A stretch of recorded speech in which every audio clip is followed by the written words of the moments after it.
The range went silent after the 15th miss. Not the calm silence instructors teach you to control, but the heavy kind that presses inward, the kind that makes you suddenly aware of your heartbeat, your breathing, the weight of every eye behind you. Dust hung in the air like it was suspended on purpose. Burnt powder clung to the back of my throat. Somewhere behind me, not even whispered, someone said maybe the armorer should stay with cleaning kits and logbooks. I did not look back. I kept my eye locked to the glass, to the steel target wavering in the heat, more than 4,000 yards out. So far it barely felt real. At that distance, the target looks less like steel and more like a mistake waiting to be blamed on someone. My hands were calm even as I felt my name being quietly erased in the room. No arguments. No defense. Just a shared understanding that I had already used up my chances. Then the wind shifted, not a gust. Just a breath. The kind you only notice if you have been listening the whole time. I made one last adjustment and settled in, knowing this round would decide how I was remembered. Subscribe to my channel, Lady Veteran Stories, for more real military stories, and tell me in the comments where you're watching from. I did not come to that range as a shooter. That is the part most people missed.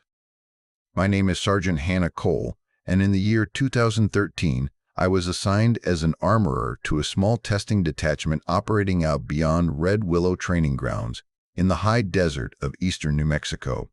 My job was not to impress anyone. It was to keep weapons alive, to know what breaks first, what bends under heat, what starts lying long before it fails outright. I spent my days with rifles stripped down to bare receivers, logging wear patterns, tracking tolerances, recording failures no one wanted to talk about because they complicated timelines. When something stopped performing the way the data said it should, it came to me. I was the one they trusted when the manuals stopped making sense. This evaluation started the same way. A new, long-range platform, still experimental, still wearing parts that did not quite trust each other yet. The optics were new too. Sensitive, temperamental. Promising things on paper that reality had not agreed to yet. The goal was simple on the slide deck and brutal in practice: push distance limits, validate consistency, and see what broke first. The room was full of people who knew how to talk confidence, instructors with decades behind glass, contractors who had written parts of the system themselves, senior non-commissioned officers who carried authority like it was welded into their posture. I was the only one there whose job title did not include the word shooter. They asked me to take the rifle because I knew it better than anyone else. Because I had built it, tuned it, and documented every flaw it tried to hide. I agreed because walking away would have meant pretending the system worked exactly as advertised. I could not do that. But knowing a rifle and being trusted to shoot it in front of that room are not the same thing. From the first round, I felt the expectations settle in, not pressure to succeed. Pressure to confirm what they already believed, that I was there to support, not perform. That misses from me would mean something different than misses from anyone else. Every correction I made was grounded in data. Heat expansion, barrel memory, micro shifts in the optic mount no one wanted to admit were happening. Still, the rounds missed. Not wildly, not embarrassingly. Just enough to keep steel quiet. Enough to feed doubt. I could hear it in the pauses between shots. The subtle clearing of throats. The way conversations behind me stopped including my name. When a man misses, the equipment is questioned. When I missed, silence filled in the explanation for them. I stayed focused on the rifle, on the feel of the trigger. On the way, the stock settled into my shoulder the same way it always had in the armory at 2 in the morning when no one was watching. I reminded myself that this was still my lane. That knowing how something fails is as important as knowing how it performs. But knowing that does not make the weight lighter when you are the one behind the glass. By the time the misses stacked up, I understood the real test was not the platform. It was me. Whether I would rush, whether I would second-guess instincts built over years of quiet work, whether I would shrink under the assumption that I was borrowing a role that was never meant to be mine. I did not feel angry. I felt responsible. Responsible to the rifle, to the data, and to the truth of what that system could and could not do. If I failed, it would be clean and honest, not rushed, not defensive. That was the only standard I allowed myself. And that was why every miss felt heavier. Not because I could not handle failure, but because I knew exactly how many people were waiting for it to explain me. The warning signs were there from the beginning. They just did not announce themselves loudly enough for anyone else to slow down. The ballistic tables had been rushed, stitched together from projections instead of lived data. The wind charts looked clean, but the desert does not care about clean charts. Out there, air moves in layers, slipping sideways along heat lines and rock faces, changing its mind halfway to the target. I could feel it through the rifle. Not something dramatic, just a subtle disagreement between what the data promised and what the system was actually doing. I flagged it early, quietly, pointing out that the numbers were built on assumptions we had not earned yet. Someone nodded. Someone else waved it off. We were already behind schedule, and confidence is easier to maintain than caution. The wind calls became a conversation behind me instead of a process with me. People argued angles and speeds without ever touching the glass. I listened, adjusted where I could, and ignored what did not match what I was seeing through the scope. That is when confidence in the room began to thin. Not all at once, just a slow leak. The first miss was treated like noise, the second like coincidence. By the fourth, explanations started stacking on top of each other instead of being tested. Heat, mirage, optic sensitivity. Anything except the possibility that the system was not behaving the way we wanted it to. That is when the comments started slipping through. Nothing direct, nothing worth calling out. A quiet laugh after a correction. A remark about how long-range work is an art as much as a science. Someone wondering out loud whether the platform was being pushed too far, said in a way that did not quite mean the platform. I stayed focused on the rifle, but I could feel the test shifting. This was no longer about whether steel rang. It was about whether I would falter, whether I would get defensive, whether I would rush adjustments to prove something I had never claimed in the first place. I made a conscious decision then to doubt the equipment before I doubted myself. That might sound backwards, but it is how you survive in a room like that. I trusted my process. I trusted the years of handling weapons when no one was watching. What I did not trust anymore was the assumption that this system was ready for the distance we were forcing on it. That doubt became dangerous because doubt slows reaction time. It adds weight to every choice. Each adjustment had to pass through an extra filter now. Was this correction right, or was I overcompensating because I could feel the room turning? The misses kept coming. Not wild, not humiliating. Just enough to keep steel quiet.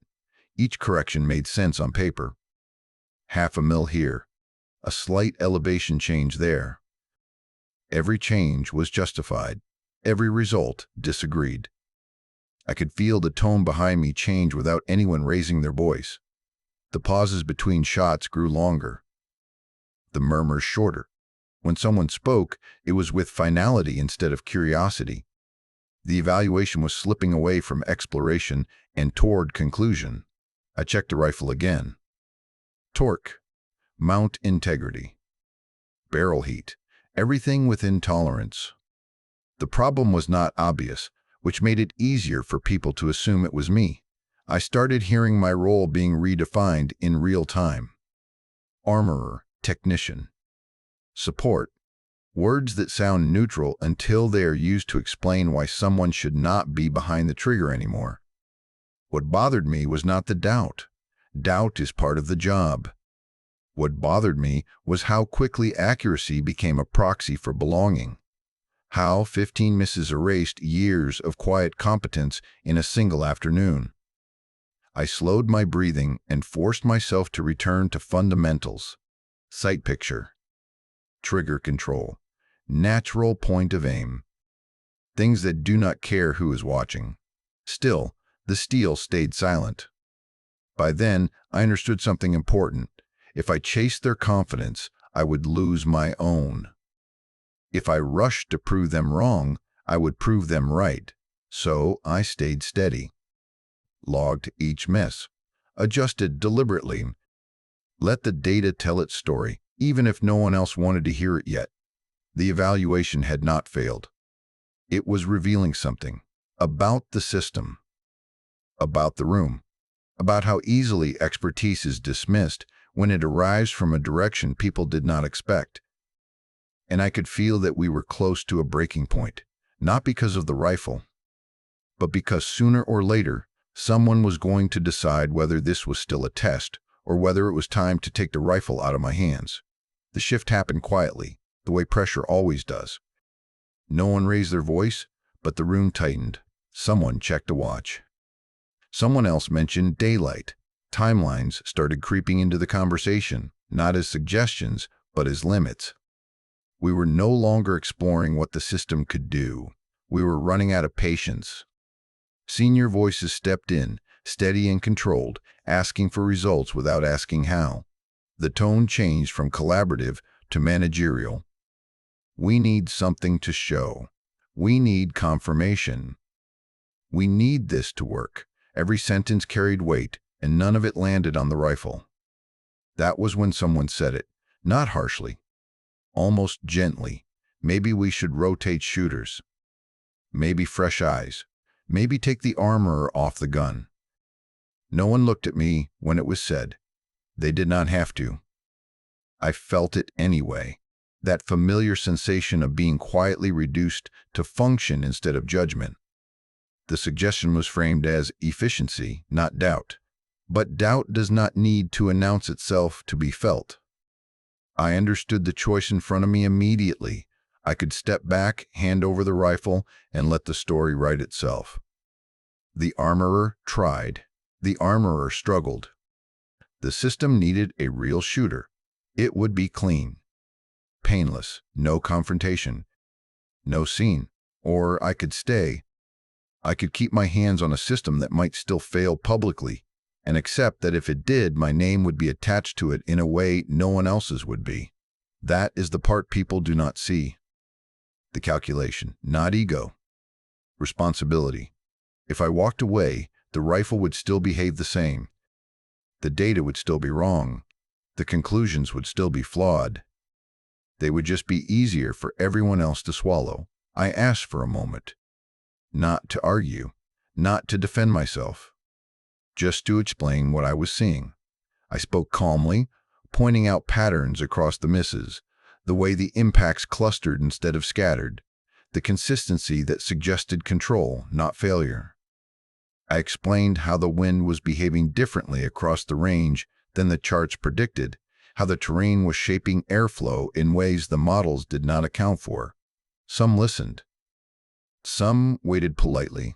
A few had already decided. The tension between roles sharpened then.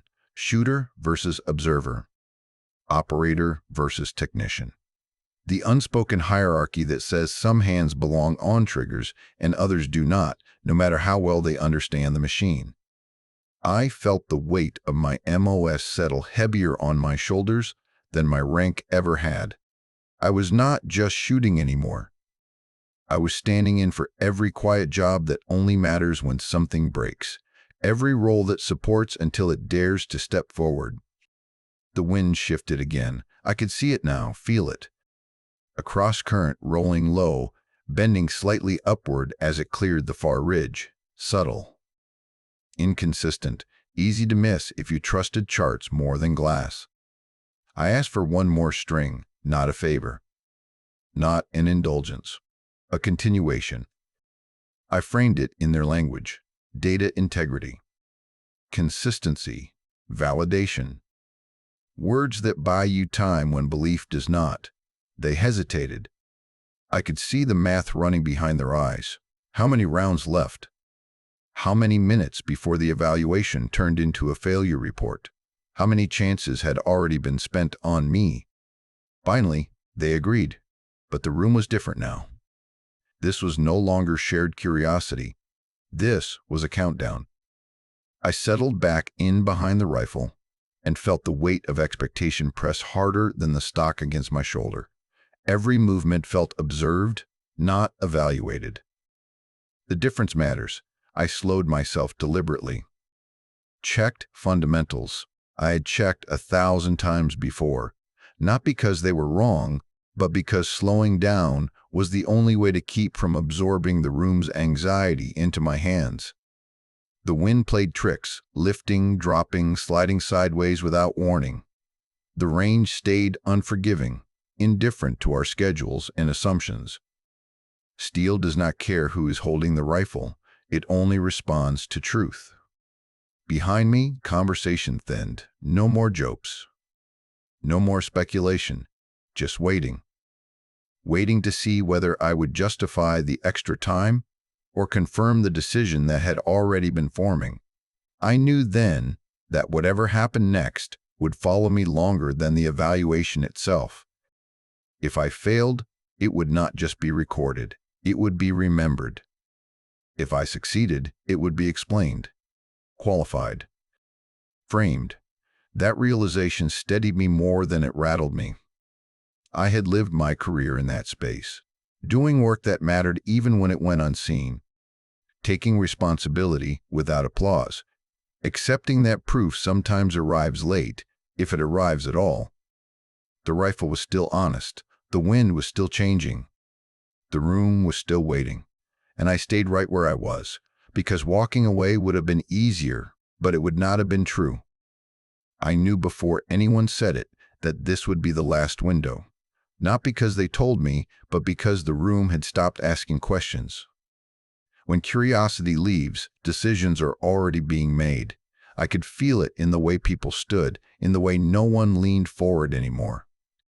This was no longer about exploration. It was about closing the book. I looked back down at the rifle and felt a familiar certainty settle in. Not confidence. Clarity. The kind that comes when you stop trying to satisfy everyone else and focus on what the system is actually telling you. I asked for one final adjustment, not the one in the data package, not the one the chart supported. I explained it slowly, knowing every word would either buy me a few more seconds or end the conversation altogether. The barrel had heat soaked unevenly, not enough to flag a warning, but enough to shift harmonics just slightly.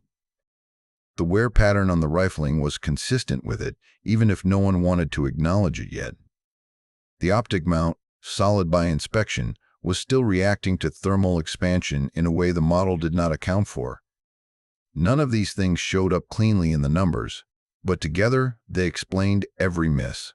I explained that the rifle was not failing. It was speaking in a language the data was not listening for. The room went quiet again. Not the heavy silence from before, but a measured one, calculating. I could see people weighing whether this was expertise or excuse, whether they trusted what I was saying or whether they were ready to be done. Someone asked if I was sure. I did not answer the way they expected. I did not say yes.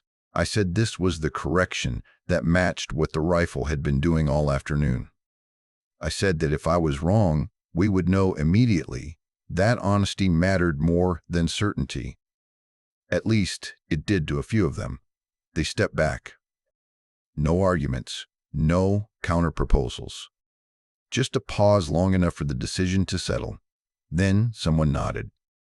One more round. There would be no reset after this. No chance to walk it in. No opportunity to explain what almost worked. One shot. One data point. I took my time, not because I was stalling, but because rushing would have meant absorbing the room's tension into my hands. I made the adjustment carefully, feeling the fine movements settle into place. I checked everything again, not out of doubt, but out of respect for the moment. I was aware, in a distant way, that this was not just about a rifle. It was about whether they believed what I brought into the room had value when it stepped outside its assigned lane. Whether understanding could carry as much weight as reputation. I settled in behind the glass and let the noise behind me fade. Breathing slowed, heart rate dropped. The rifle felt the same as it always had in the armory, under fluorescent lights, when no one was watching. That steadied me more than anything else could have. I thought briefly about how easy it would have been to accept the first narrative offered to me, to step back and let someone else take the shot, to let my contribution end at maintenance logs and torque values. Instead, I stayed. I aligned the reticle, accounted for the wind as it was now, not as the chart said it should be. I trusted the feel of the system under my hands, the accumulated memory of every late night spent diagnosing problems no one else had time for. Behind me, no one spoke. They were not encouraging me. They were not doubting me out loud. They were simply watching, waiting for the final data point to either justify the extra time or confirm the decision they had almost made earlier. I knew there would be no arguing with the result, no reframing, no qualifiers. The steel would either speak or it would not. I took the slack out of the trigger and felt the wall. The rifle was steady. The wind held just long enough. Whatever happened next would not be negotiable. Time did not stop, but it thinned. That was the only way I could describe it later. The range narrowed until there was nothing left but the rifle, the glass, and the distant shimmer of steel barely holding its shape in the heat. Every other sound fell away, not suddenly, but as if someone had turned a dial down one notch at a time. The stock pressed into my shoulder with a familiar weight, firm but honest, not comforting, not harsh, just there. The cheek weld settled naturally, muscle memory taking over where conscious thought would only get in the way. I could feel my pulse through the stock, steady and slow, a reminder that rushing would break the moment. The trigger wall came up clean, no grit, no surprises, the kind of resistance that tells you the system is ready, even if the room behind you is not. I held there for a breath longer than necessary, letting the rifle settle, letting the wind finish whatever argument it was having with the terrain. No one spoke. No one shifted. The observers behind me might as well have been statues. In that silence, I was aware of how exposed this moment was. One movement, one twitch, one wrong correction. There would be no context to soften it, no explanation that could follow quickly enough to matter. I pressed through the wall. The shot broke clean, the recoil familiar and contained. The rifle moved the way it always did when everything lined up, not dramatic, not violent, just honest. The sound of the report rolled away across the range, swallowed by distance and heat. Then came the wait. At that distance, nothing happens quickly. The bullet leaves long before the outcome arrives. In those seconds, doubt has room to breathe. It crept in quietly, not panicked, just persistent. I wondered if I had misread the wind and its final shift, if the adjustment I trusted was still a step too far. If this was the moment that would seal the narrative they had already written. I kept my eye on the glass, refusing to look away even though part of me wanted to disconnect, to soften the impact of whatever came next. The steel sat there, unmoved, unresponsive, as it had all afternoon. The delay stretched, long enough for me to replay the shot in my mind. The press, the break, the follow-through. Long enough to feel the weight of 15 misses settling back onto my shoulders, long enough to think that maybe I had only confirmed what they believed all along. Behind me, the room remained frozen, no murmurs, no reactions. Silence can be cruel like that. It does not rush to tell you whether you are right or wrong, it just waits. Then the sound came back. It arrived thin at first, almost uncertain. A distant ring carried unevenly on the wind, not loud, not dramatic, just clear enough to cut through the doubt before it could finish forming. Steel. The echo followed a heartbeat later, bouncing off the far ridge, filling the space that had been empty for too long. The glass confirmed it. A clean impact. Centered enough that there would be no argument about what it meant. I did not move. I did not breathe. I let the moment pass through me without reaching for it. Years of training had taught me not to celebrate until the weapon was safe, the situation resolved. Behind me, someone exhaled. I could feel it more than hear it. The room shifted, not forward, not back, but into something else. Disbelief, maybe, or recalibration. For the first time all afternoon, the steel had spoken, and in that sound, brief and distant, everything they thought they knew about me had to pause. The steel kept ringing in my ears long after the echo faded off the ridge. It was distant, thin, and clean, the kind of sound that does not invite debate. There was no question mark in it, no room for reinterpretation. Steel does not lie, and it does not care who you are when it answers. The room shifted instantly, but not the way people imagine. No applause, no raised voices, no sudden praise.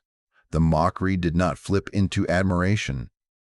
It simply vanished, as if it had never been worth holding on to in the first place. Disbelief took its place, quiet and heavy.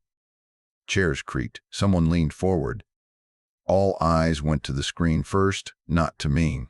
The data scrolled, updated, confirmed what the sound had already said. Win call, validated. Adjustment correct. Impact logged. Only then did a few people look up, and when they did, it was not with smiles.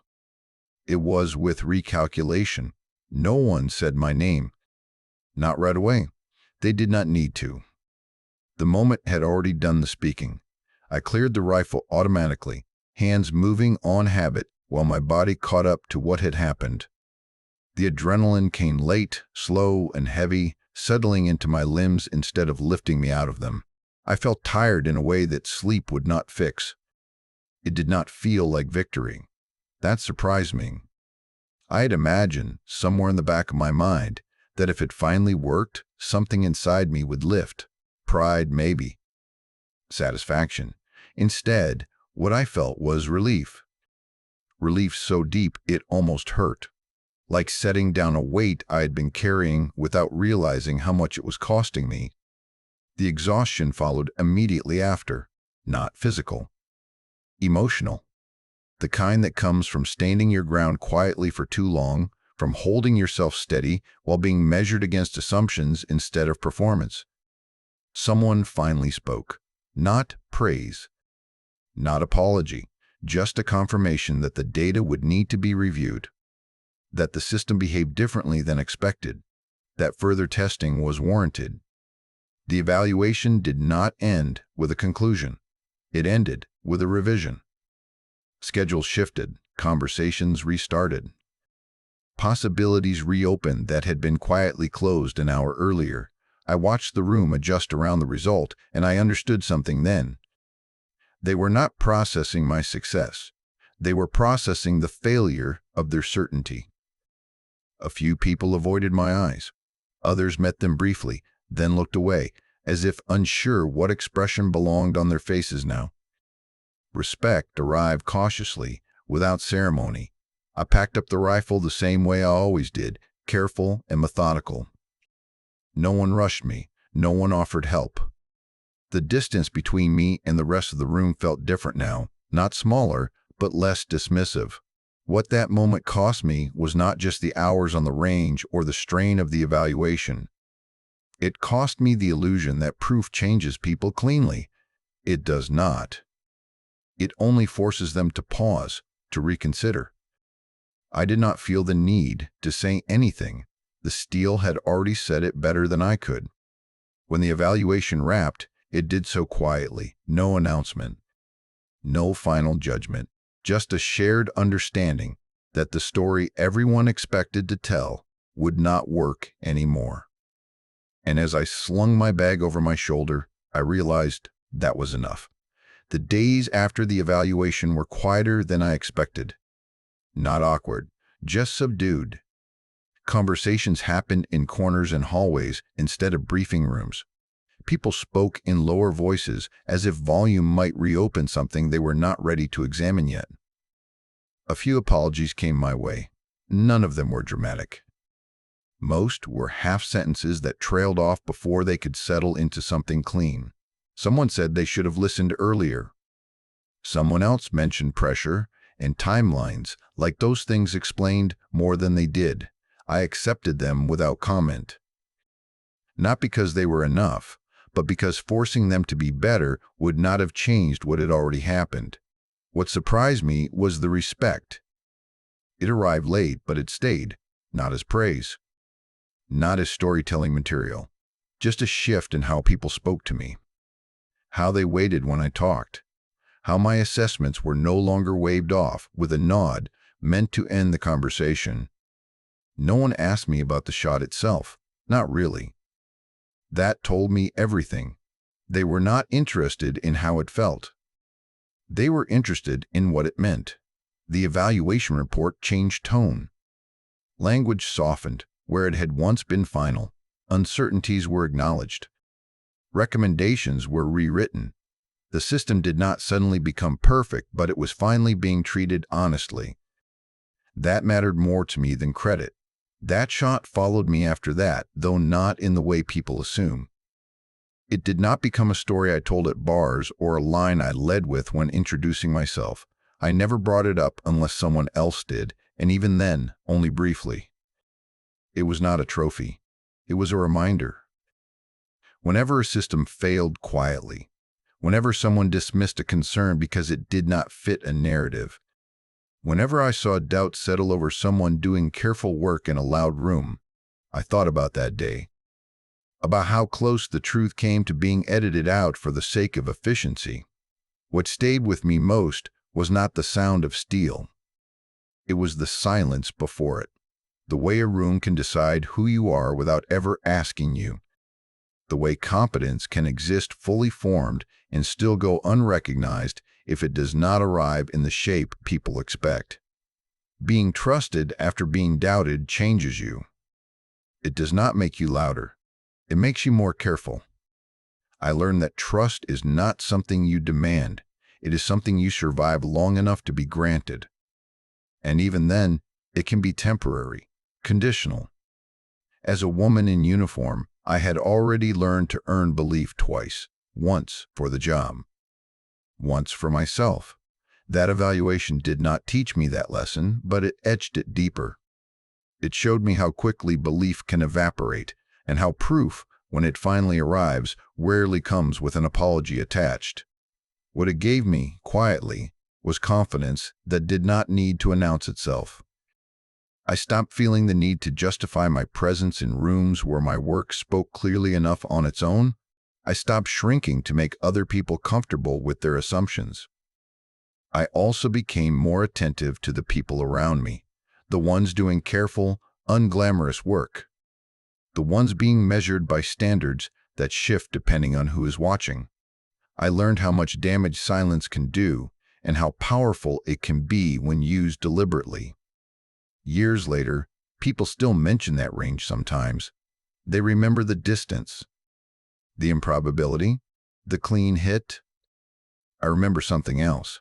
I remember choosing not to walk away when it would have been easier. I remember trusting what I knew, even when the room did not. I remember that proof does not always feel triumphant. Sometimes it just feels like being allowed to exhale. And that, more than the shot itself, is what stayed with me. I still think about that range sometimes, not the distance, not how far the steel sat out there in the heat, barely visible through the glass. I think about the silence that came before the shot, the kind of silence that exposes people, the kind that shows you who is patient, who is nervous, and who has already decided the outcome before the truth has a chance to arrive. That silence taught me more than the impact ever did. It showed me how easily skill can be overlooked when it does not announce itself, and how responsibility feels heavier when you carry it alone. Being right did not feel powerful. It felt necessary. And being necessary is not something anyone applauds in the moment. I learned that day that memory does not fade just because the rifle is cleared and the range goes cold. Moments like that stay lodged in you, resurfacing when you least expect them. When you hear doubt dressed up as efficiency. When you watch someone being quietly measured by standards that shift without warning. There was no speech afterward. No lesson written on a board. No one gathered the room to talk about what we should take from it. We just packed up, logged the data, and moved on, like the military always does. But I carried it with me. The weight of that pause before the trigger broke. The understanding that proof often arrives too late to change minds, but just in time to change you. Somewhere out there, that steel still stands, silent and indifferent. The rifle has long since been reissued, rebuilt, forgotten. But the moment remains, clear and intact, reminding me that quiet competence does not need permission to exist. It only needs the chance to be heard. Subscribe to my channel, Lady Veteran Stories, for more real military stories, and tell me in the comments where you're watching from.